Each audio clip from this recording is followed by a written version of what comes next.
Research shows that if you're doing something in recovery time, it's more effective than if you just sit still, and you might feel like leaning against the tree. This is usually done for a cycle, and that cycle is usually done for a cycle of 6, so this is 15 minutes. I've been generous there. That's not long, is it? Everyone's got 15 minutes. If you don't think you've got 15 minutes, how many hours have we been given in a day? 24 hours. This is only a quarter of 1 hour. That's all it takes. We're such a fast society today. We're so busy. I'm busy. But I read this in a little book called Health Ministry, where the writer said, in a short time you will so realise the benefits of pure air and exercise, you could not live without these blessings. And that's what I have found. So no matter rain, hail or shine, maybe a blizzard, I won't go out. But if the rain is such that it's difficult to walk, then I'll do push-ups, I'll do rebounding, I do something, or even just stretching, big stretches for a long time, or I'll do the push-ups, or sit-ups, up and down, up and down. We should be able to do that every day. I was reading in a book by Dr. Paul Brand called The Gift of Pain. Interesting book, fascinating book. And he showed that in India, a lot of the women who were having hip problems, they found that around the ball was quite clear, whereas compared to Western women, the balls of their hip joints usually had little growths either side. And he came to the conclusion that's because the Indian women are like this half the day. Or they're sitting cross-legged, so their legs come out. But the Western women, the legs are always like this. Right? Since I read that, I'll try and sit squatting a little bit more. It's not very long. What you will find is when you implement an exercise program, you will be better prepared physically, mentally, spiritually, emotionally for the whole day. But what I'm very thankful to Dr. Doug McGuff in his book Body by Science, he takes us inside the cell to show us why that is so effective. So let me draw up the cell. We looked at this earlier in the week, and we're going to have a look at it when we look at the diabetes. So the carbohydrates break down to glucose, and then the glucose is sent number 1 to the cell. The glucose is sent number 2 as glycogen stores. So what's glycogen stores? It's quick release glucose stores. And they look like a bunch of grapes. They're little molecules of glucose. That's why the very best time to exercise is early in the morning. You don't need to eat. In fact, if you eat and then exercise, you're going to have a war between the stomach that's trying to digest and the legs that need more energy to get up the hill. You don't need to eat before you exercise because you've got a whole lot of stores. So when we eat, the glucose is sent to the cell. Then the excess is stored as little molecules of glucose. And if a person's still got glucose left over from that, it's stored as fat.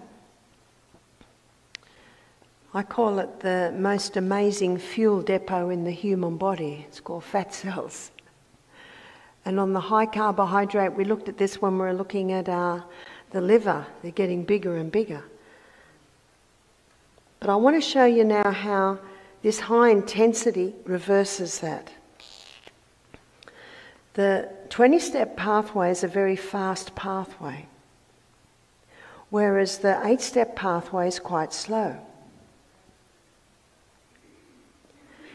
So let me show you what happens in there when you're doing the high intensity. Probably by the second set, end of the second set of high intensity, all the glycogen stores have been plucked. All been plucked, put through the pathway. Running out of fuel. And so the brain says to the pituitary gland, release the human growth hormone. The human growth hormone is very active when we're growing. Probably doesn't surprise you to know that I stopped growing when I was 16. My son William, he grew 2 inches from 21 to 23. Boys can still be growing a lot later. The human growth hormone goes into retirement when we stop growing.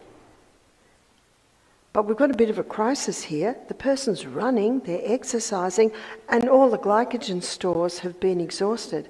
And so the human growth hormone is activated, and it causes a release of hormone-sensitive lipase. When we looked at fats, we looked at the fact that lipase is the enzyme that breaks down fat. So hormone-sensitive lipase is released with the aim to release the basement stores, to release the fat cells.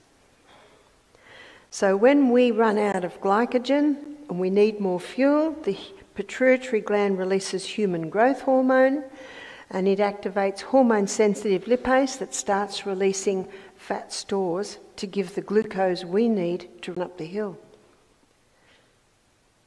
The human growth hormone causes the body to become a fat burner. One of the reasons for this is glucose burns at 4 calories per gram, whereas fat, it burns at 9 calories per gram. And a calorie is a unit of energy. So fat is going to give more than twice the units of energy compared to glucose. No wonder when we're running up a hill, we've created a bit of a crisis. The body starts burning fat as fuel because it's going to give more than twice the units of energy. The human growth hormone also increases the body's ability to utilise protein.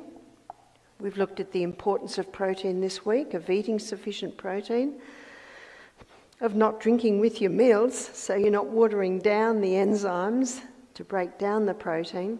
Here's another aspect.